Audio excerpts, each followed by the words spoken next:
დავიწყოთ გაგრით, სადაც 17 გრადუსი და მზიანი ამინდია მოსალოდნელი. გადავინაცვლოთ სოხუმში 16 გრადუსამდე დათბება ჰაერის ტემპერატურა და აქაც მზე გველოდება დღის განმავლობაში.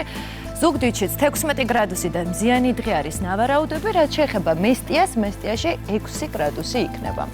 გადავინაცვლოთ ფოთშიც, სადაც უმეტესად ღრუბლიანი ამინდი და 16 გრადუსია, ბათუმში 18 გრადუსამდე დათბება ჰაერის ტემპერატურა, რაც შეეხება ოზურგეთს, აქ 16 გრადუსი შენარჩუნდება და მზიანი ამინდია მოსალოდნელი, 16 გრადუსი და ასევე მზიანი ამინდია მოსალოდნელი ქუთაისშიც, რაც შეეხება ამბროლაურს, 12 გრადუსამდე დათბება ჰაერის ტემპერატურა.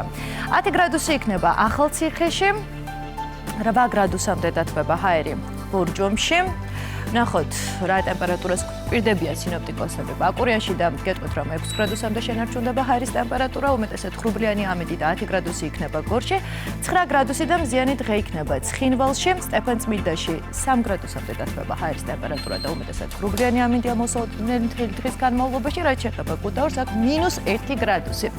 უმეტესად მზიანია ამინდი თელავში და 9 გრადუსამდე დათბება ჰაერის ტემპერატურა, რაც შეეხება რუსთავს 11 გრადუსი და ჩვენს დედაქალაქ თბილისში უმეტესად ღრუბლიანი ამინდია, თუმცა მზეც ჩანს, მე ამ ყველაფერს ხედავ და 9 გრადუსამდე დათბება ჰაერის ტემპერატურა. ჯერ არ გათენებულა, ასე გამოიყურება ჩვენი დედაქალაქი, რომელიც გათენდება საწავა. ძალიან ლამაზია. ხო, ესე ანთებული შუქების ფონზე და ნახოთ უკვე მომდევნო საათში კიდევ ერთხელ გავაცნობთ ამინდის პროგნოზს ჩვენს ტელემოყურებელს და ნახოთ უკვე ალბათ იქ მზის სხივებსაც მოვკრავთ თვალს.